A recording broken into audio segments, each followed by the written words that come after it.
What's up, and welcome back to another episode of Keeping Up with the Commanders. I'm your host, Mason Kenahan. I feel like I haven't recorded an episode in forever. I only missed 1 week, but it's felt like a very long time after the complete almost daily uploads for a week we did during the NFL draft. So, yeah, we're back, and things are happening in the NFL world. It might be the off season, but things are happening for the Washington Commanders. It's been a big week, or big last 2 weeks, if you're a Washington Commanders fan. Well, of course, we're going to start with the rookie minicamp. We're going to be going over kind of the big news throughout the weekend, I guess, for the rookie minicamp, because there's a lot of news apparently for just only 3 days of practice. Then we're going to go into a certain injury for a certain player, as you can see if you're watching the YouTube version of this, who that player is. Then we're going to be talking about some rookies that officially signed their contracts for the Washington Commanders. Who do they still have left to sign? Who has already signed their contracts. Eric Stokes has left the building. Washington Commanders decided to not re-sign or extend his contract. And then at the end, of course, there's still some content that needs to be made. So we're going with a mock NFL schedule for the Washington Commanders, as the schedule will release this week, this Wednesday. Next week's episode will be breaking down that schedule, including a way too early prediction in terms of wins and losses and final record and all of that for the Washington Commanders. So I made a mock schedule for TWSN, so we're going to be going over that at the end of this episode. But we'll start with rookie minicamp, because a lot of stuff was happening down in Ashburn for the Washington Commanders. Jayden Daniels, first pictures of him flying around, of him actually wearing the Commander's helmet. He's got a really cool helmet on. His choice of helmet in college was super cool too. There's just some helmet styles and face mask styles that just work really well together. I think he has chosen a great helmet, I guess. Plus, he's also going to be wearing a visor throughout, at least going to be starting his career, it looks like, with a visor on, which also will look really cool once, he actually puts a regular jersey on, not just like one of those yellow practice quarterback jerseys that they have for non-contact. So that will be interesting to watch throughout the summer. Jayden Daniels, I know there's a lot going around with him, his release, how quick it comes out of his hand, because that's kind of one of the big appealing things of Jayden Daniels is his release. It was so smooth, so fluid when he was at LSU. Compared that to, I know there's some videos going around, Drake May, slower release, yada yada. I will just say, for those videos, don't take those really and I wouldn't even take those with a grain of salt. I wouldn't even think about them at all, because some of those videos I know that have been going popular. Look, Drake May's receivers are running different routes as what Jayden Daniels was throwing. Drake May's doing a completely different, a different timing and stuff with his receivers with New England. And they're doing a completely different drill, probably, than what Washington was doing with Jayden Daniels. When those videos of him, then you could see how quick of a release he had during that first day of training camp. So I would just completely ignore those videos that are coming out saying, oh, Daniels' mechanics are so much better than Drake May's. It comes out of his hand so fluid, yada, yada, yada. It's the first day of rookie minicamp in May, 2 weeks, 3 weeks after the NFL draft. What are we doing here? I know it's off season, not really a lot of content you'll say going around, but what are we doing here, guys? The release of a quarterback from 2 different videos, from 2 different angles, 2 different routes, 2 different timings, 2 different drills, most likely too, for Drake May and Jayden Daniels. What are we doing there? I don't really know, but yeah. So rookie minicamp, 3 days. Jayden Daniels was there. All the UDFAs, all of the free agents were there. You could really tell the atmosphere that Dan Quinn and the intensity was definitely high. A lot of electricity. You could just feel there's something happening. You could tell the players were excited. Dan Quinn was excited. There's videos of Dan Quinn and the coaching staff and all the players running through ladder drills, all of them screaming and stuff.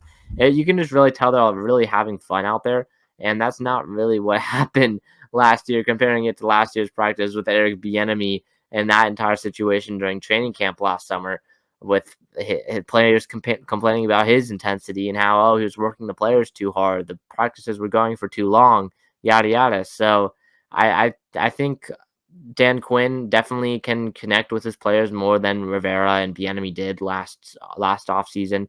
I really think Cliff Kingsbury was out there. He was having fun. He got his usual shades on, even though it was in a bubble. I'm pretty sure those pictures of him with wearing sunglasses for some reason. He's got his sun hat on as well. He's just having a fun time out there, and then that's what you love to see, especially with a team that's wanting to change the culture and stuff. That's kind of something that Dan Quinn has really emphasized during his press conferences recently, and over his time since pretty much since he was named the head coach. And you look at Josh Harris, Adam Peters, all of that, all changed just to change the culture. That's kind of been one of their main things. That's what Ron Rivera said a lot. He wanted to change the culture, but you could really tell the culture never really got changed. The culture right now, I mean, you can look at the off-field stuff, all that. That's gone better. But I think really the culture that Dan Quinn is really talking about, and the culture that fans really are talking about, and trying to compare this Washington team to than from a few years ago, if you know what I'm saying, is losing and winning. Is this a losing culture or a winning culture? And Rivera, he's saying the culture got a lot better there. They never won. They never had a winning season under Ron Rivera.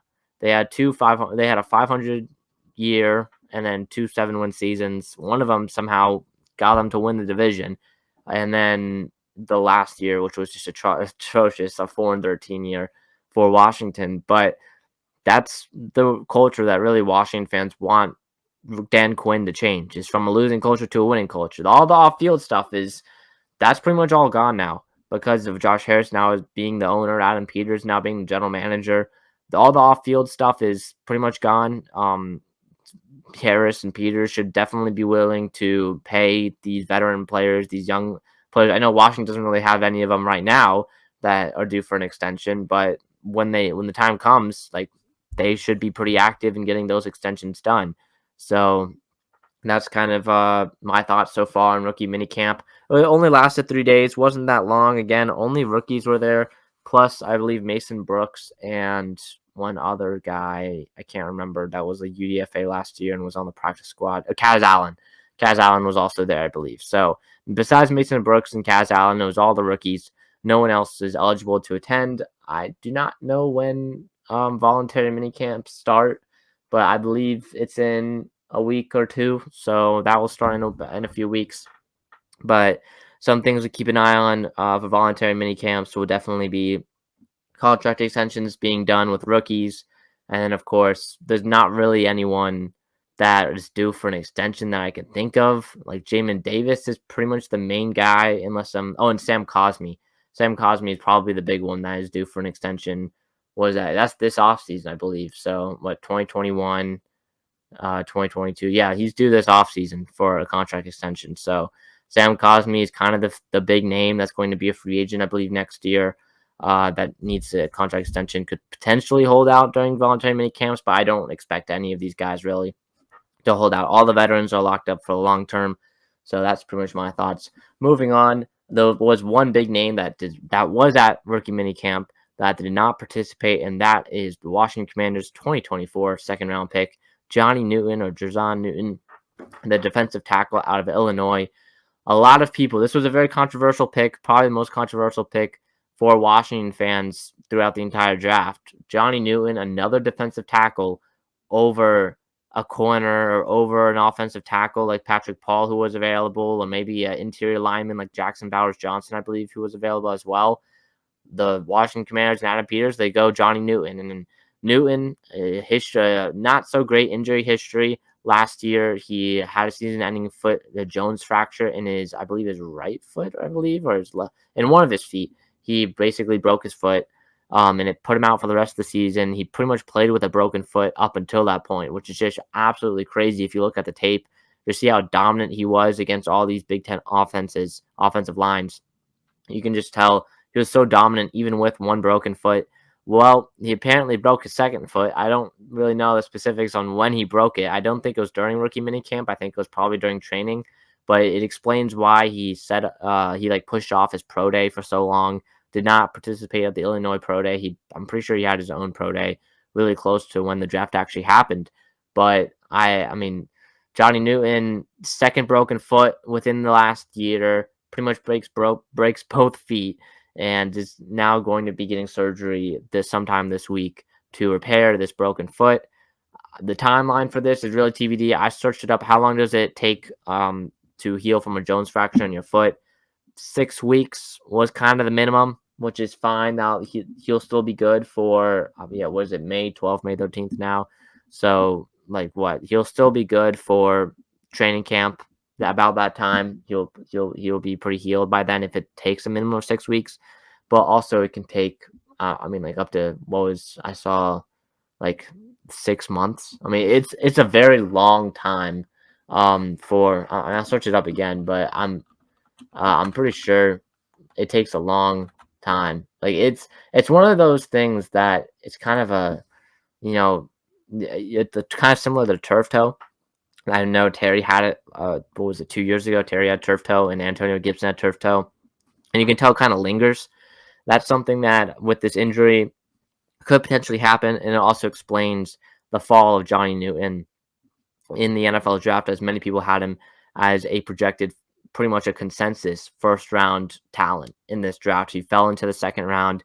The Washington Commanders and Adam Peters were looking to potentially even trade up for him, but at the end of the day, they select him at 36, and they think they got a ball player. I think I had a first round grade on Johnny Newton too. He was my best defensive tackle in the draft. I think he's a superstar, but these injuries are a little bit concerning. Hopefully, he can heal up pretty quickly. He can heal up 100% and return to the practice field, but he was seen in a boot during rookie minicamp pretty much the entire weekend. So that'll just be a situation to monitor throughout this offseason.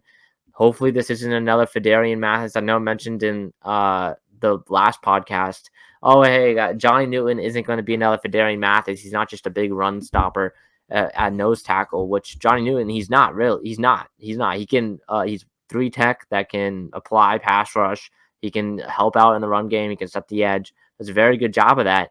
But these injuries are a little bit concerning, and that kind of makes him relatable a little bit to Fedarian Mathis, with Mathis's torn ACL in his very first game of his NFL career, and then he just did not really play that much last year either, as I believe he had another injury. But yeah, so that's a little bit concerning for Johnny Newton. Not really something you want to see after spending the 36th overall pick on a player like him. So that's Johnny Newton. Moving on now to the Washington Commanders have signed a few of their draft picks. They've signed all 3 of their day 3 picks. Dom Hampton out of Washington, the safety, what was that, 5th round, I believe? The 5th round pick. They signed Javonte Jean-Baptiste, the edge rusher, in the 7th round that they selected out of Notre Dame. Jordan McGee, the linebacker out of Temple, they drafted in the 5th round. They signed him as well, along with Luke McCaffrey, the wide receiver out of Rice that they drafted in the 3rd round. So 4 of their they still got Sinnott, Newton, Jayden Daniels, Mike Sanders still, and Brandon Coleman left. So what is that? 5? I can't count. I'm looking at my hand right now. I think that's 5. They got 5 left, I believe. 5 to go. Yeah, because they had 3 second round picks, 2 third round picks. Okay. I'm trying to think. Yeah, I'm pretty sure. So they still have 5 to go. They've signed 4 of their 9 draft picks.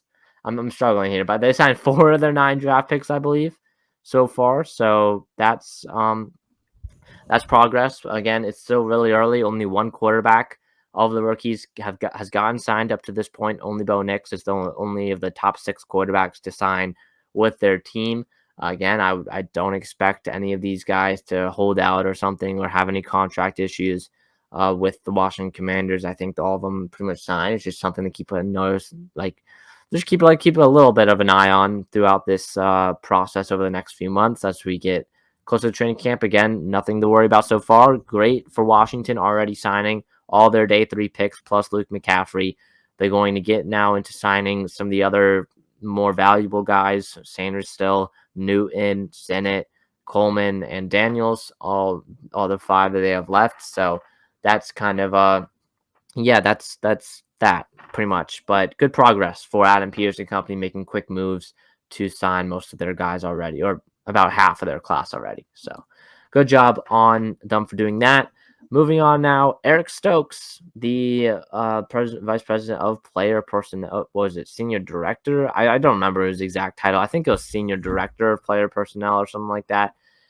Is not getting his contract renewed by the Washington Commanders. This kind of starts a process that was pretty much going to happen. It's kind of been destined for a while. Again, when Adam Peters came in, he decided he's going to keep Martin Mayhew. He kept Eric Stokes in kind of an advisor role, and kind of kept pretty much all the scouts that were there during the Ron Rivera regime. And this was kind of controversial at first because people didn't really understand that this is kind of normal. Like, for if you're an NFL scout, if you're part of the draft process in terms of evaluating players, the way that the schedule works in terms of when new general managers come into a building, it doesn't really match up well with your schedule because you're going to be evaluating players over the college football season, right? From the months of probably August, you'll do your summer scouting in June and July, but pretty much from the months of August through about January is when about to the Senior Bowl. About to the Senior Bowl is when you kind of do your evaluations, and then once you get to the Senior Bowl,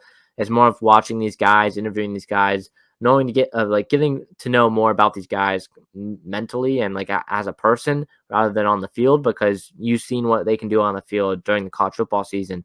So if you're a scout, you're kind of in the middle of the process of evaluating these players, and so that's why the scouts didn't really get fired, because it'd be kind of weird for Peters to bring in more scouts and kind of rebuild that scouting department pretty much in the middle of a scout season of kind of when they do things, right, leading up to their Super Bowl, which is the NFL draft. So that's kind of why he didn't really do it at the time. But I do believe Eric Stokes is definitely a major part of that draft process with Ron Rivera over the last few years. He infamously had that one quote that was like, I believe he asked Martin Mayhew, Forbes or Gonzalez, and then Mayhew says Forbes, and then Gonzalez, and then not May, and then Stokes said, oh no, sorry, Mayhew says, asked Eric Stokes, Forbes and Gonzalez. Stokes says Forbes, and then Mayhew says, I've been on that the whole time, and they choose Emmanuel Forbes over Christian Gonzalez. So they have that infamous interaction between Mayhew and Eric Stokes back in the 2023 NFL draft in that Commanders log that came out shortly after.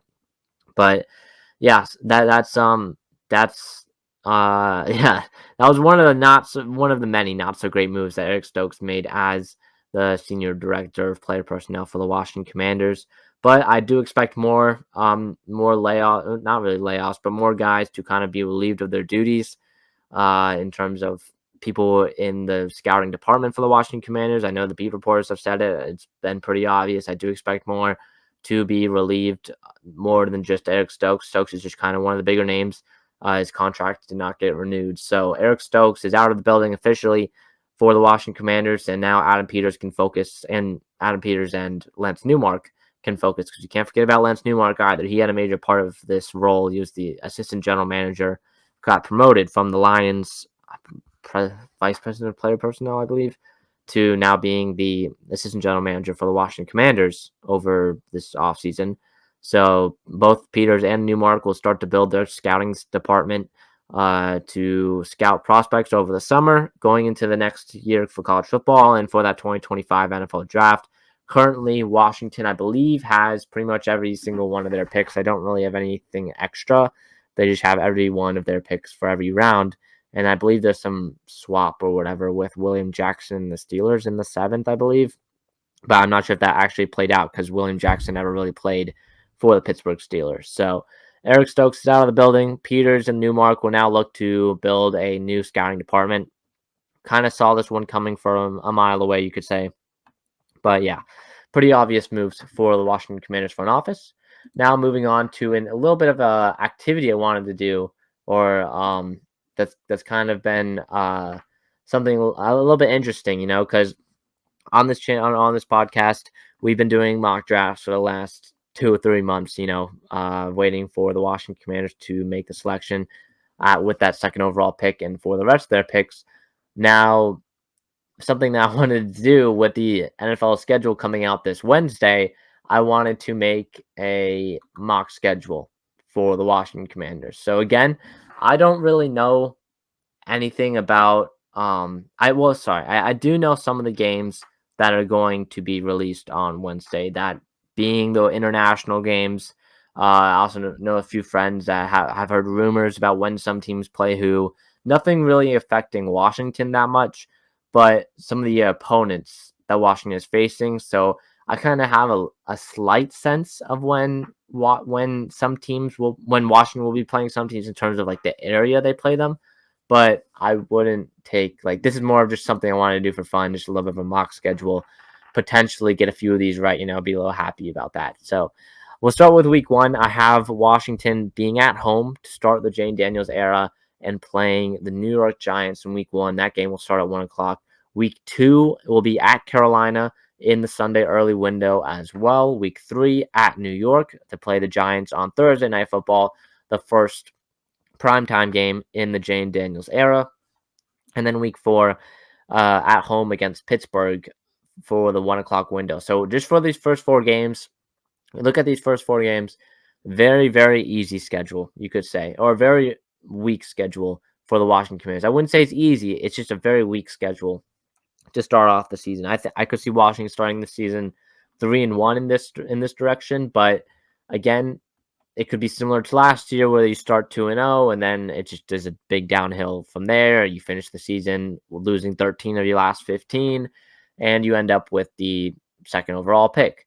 I don't expect Washington to only win 4 games this year, but if Washington starts off with a weaker schedule, your expectations have to be realistic here because again, this Washington team currently has, and I'm just going to say it currently has the worst offensive line in football. They did not really fix that in the NFL draft like many people thought they would. They only added 1 offensive lineman, that being Brandon Coleman, the project tackle guard out of TCU. They project him to be a tackle, but we'll have to wait and see. So we got Giants, Panthers, Giants, and Steelers as the first 4 games. The next 4 being week 5 at Philadelphia. That would be Jayden Daniels' first kind of experience at the Link. Then week 6 will be a bye week for Washington. Week 7, Monday Night Football, Caleb Williams, Jayden Daniels, number 1 against number 2. The Chicago Bears travel to the Commanders Field to play the Washington Commanders. I do expect the Chicago-Washington game to be on prime time, whether it be Thursday, Sunday, or Monday. And it's the number 1 overall pick against the number 2 overall pick. The NFL will want people to watch this game, and it's going to be on prime time. If I had to make a guess, I expect it to be either on Sunday night or Monday night because the Bears and the Commanders have played each other on Thursday Night Football towards the beginning of this season in each of the last 2 years. So I don't expect it to be on Thursday Night Football. I would expect it to be on Sunday or Monday just based off of what has happened and how the league has scheduled games over the last 2 years. But I have this one on Monday night, Chicago coming to town to play Washington. That will be a great one. I do want to mention the week 6 bye. Washington has had a week 14 bye week in each of the last 2 seasons. Over these last 5 or so years, they've had kind of a later bye week overall around the average. I think it was like week 10, week 11, somewhere around there. So I expect Washington's bye week to be pretty early this season just because they've had back-to-back last possible week to get a bye week. I expect it to be pretty early this season, somewhere in between the weeks of week 6 to week 8 or week 9 is probably when Washington will get their bye week, in my opinion. And then moving on, week number 8 at the Saints, week number 9 at the Ravens, week 10 versus Tennessee, and week 11 versus Philadelphia. This is a pretty tough stretch for Washington. You're coming off your bye week 6, then you play Chicago. Chicago's a team where by week 7, that offense could really be in rhythm. The Saints at New Orleans, you can never really take that for granted. It'll be Chase Young's game against his former team, something to keep an eye on there. The Ravens game, I am very scared for Jayden Daniels. That is a very complete defense over there in Baltimore. If they can apply pressure, which I expect them to do with Ojabo and all the other guys on that defensive line, we could really be in for a pretty bad game for the Washington offense. Tennessee at week 10, I think Tennessee is just such a weird team. I wrote in my article, you can read that at twsn.net, where I kind of broke down each of these games for my mock schedule. Tennessee is just a team that's kind of like a wild card team, and I don't mean wild card team like in a playoff, just kind of the wide variety of potential outcomes for this Tennessee Titans team. I could see this Tennessee team being a 3-win, 4-win in contention to be the number 1 overall pick team, but I can also see this Titans team to potentially give I mean, yeah, I potentially fight for the second spot in the AFC South. I don't think they get by the Texans, who I expect to win the AFC South, but potentially be in there for in the wild card battle, potentially, maybe for the AFC. But yeah. So Tennessee, week 10, week 11, Philadelphia again. Very hard opponent every year. That'll be something to watch. But all those games being, of course, in the Sunday 1 o'clock window, because that's just when Washington plays. Week 12 at Arizona. That'll be in the later window on Sunday. They play Kyler Murray, Marvin Harrison Jr., Jayden Daniels, second overall pick against Marvin Harrison, the fourth overall pick.